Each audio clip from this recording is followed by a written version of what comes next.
안녕하세요, 선생님. 대구에 살고 있는 60대 부부가구입니다. 현재 살고 있는 아파트 이외에 특별한 재산은 없고 소득은 남편의 국민연금과 기초연금이 전부입니다. 그래도 자식들이 주는 생활비와 아들의 직장 건강보험 피부양자로 등록돼서 넉넉하지는 않지만 그럭저럭 생활해왔습니다. 그러니 얼마 전 지역가입자로 변경되었으니 건강보험료를 매달 30만 원씩 내라는 통지서가 날라왔어요. 거기다가 이번 달부터 기초요금이 중단된다는 구청의 전화까지 받았습니다. 구청 담당자 말로는 소득과 재산이 늘어나서 어쩔 수 없다고 하던데 아무것도 안 했는데 어떻게 갑자기 소득과 재산이 늘어날 수가 있는 거죠?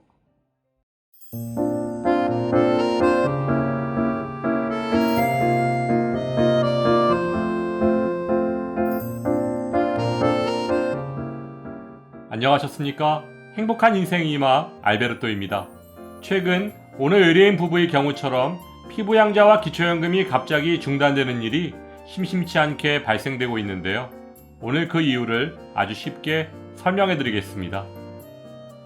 피부양자와 기초연금이 갑자기 중단되는 이유를 설명드리기에 앞서 피부양자와 기초연금의 작용 요건을 알아보도록 하겠습니다. 먼저 건강보험료를 전혀 내지 않아도 되는 피부양자 자격이 상실되는 경우를 말씀드리면 소득 요건은 연소득 2천만 원을 초과하거나 사업소득이 1원이라도 있다면 피부양자 자격을 상실하게 되고 재산 요건은 재산과표 9억 원 초과 또는 재산과표 5억 4천에서 9억 원 사이이고 연간 합산소득이 1천만 원을 초과하면 피부양자 자격을 상실하게 됩니다.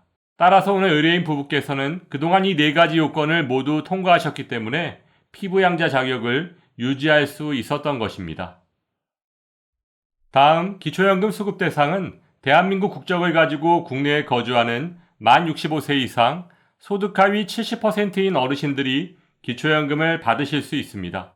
쉽게 말해 신청인과 그 배우자의 소득과 재산 그리고 부채까지 모두 반영한 소득 인정액이 단독가구 213만원, 부부가구 340만 8천원 이하면 단독가구 33만 4,810원, 부부가구 53만 5,680원까지 받으실 수 있는데요. 그럼 지금부터 피부양자 자격 상실과 기초연금 수급 중단이 갑자기 일어나게 되는 잘못된 선택 6가지를 설명해 드리겠습니다.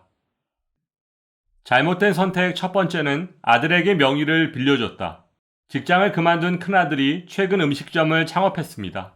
그런데 아들의 신용등급이 좋지 않아 대출도 안 되고 부모와 공동명의로 사업자를 내면 절세도 할 수 있다는 아들의 말에 부모님께서는 사업자 명의를 빌려줬습니다. 그런데 여기에 문제가 있습니다. 앞에서 설명드렸듯이 건강보험 피부양자 자격 요건 중 사업소득이 1원이라도 있다면 피부양자 자격이 상실됩니다.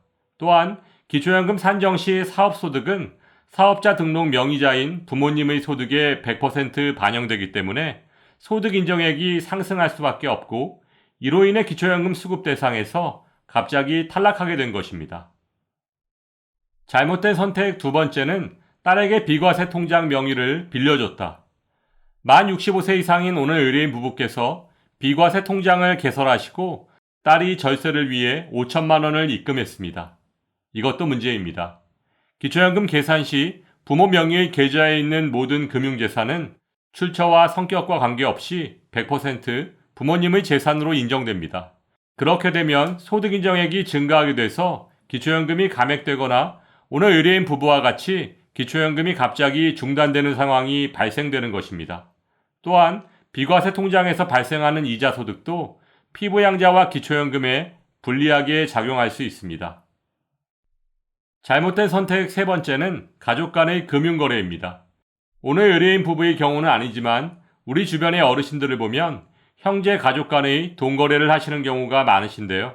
기초연금 계산 시 은행권에서 받은 대출금은 부채로 인정돼서 100% 공제받으실 수 있지만 가족 간의 차용증에 의한 돈거래는 부채로 인정받을 수 없습니다.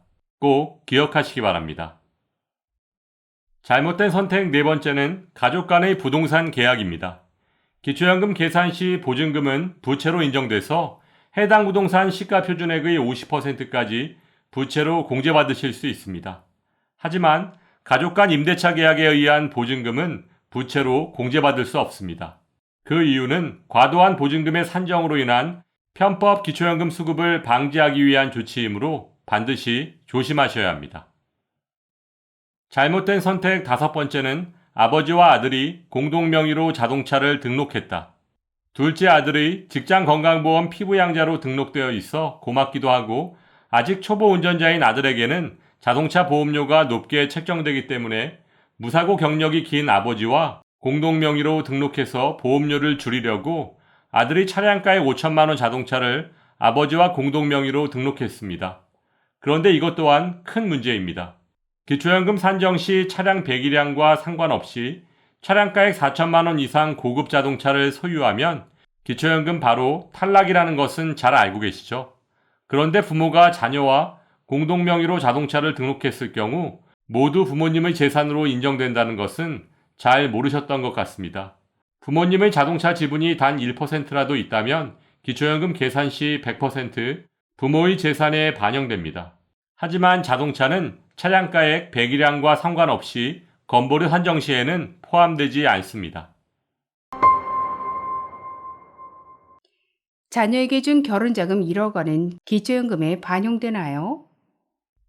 기초연금 신청 전 자녀에게 준 결혼자금은 비과세 증여한도 증여세 납부 여부와 상관없이 무조건 기타 증여재산에 포함돼서 단독가구 235만 7천 원, 부부가구 286만 4천 원씩을 매달 차감하고 남는 금액만큼을 계속 기초연금에 포함시키고 있습니다. 따라서 자녀에게 준 결혼자금 1억 원이 모두 소멸되려면 단독가구의 경우 43개월, 부부가구의 경우 35개월이 지나야 하는데요. 이는 기초연금 신청을 앞두고 고의로 재산을 축소하는 등의 편법을 막기 위함입니다.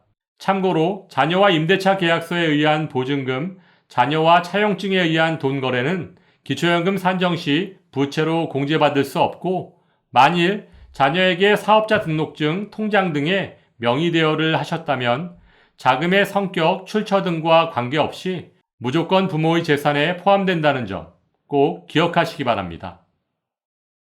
노후의 가장 큰 리스크는 자녀 리스크라는 말이 있습니다. 따라서 자녀를 위한 잘못된 선택이 부모의 노후를 어렵게 만들 수 있으므로 아주 신중하게 결정하시기 바라며 오늘도 알베르토가 어르신들 행복한 인생 2막을 응원하겠습니다. 행복한 하루 되세요. 좋아요, 구독, 그리고 알림과 공유는 좋은 콘텐츠를 만드는 힘이 됩니다.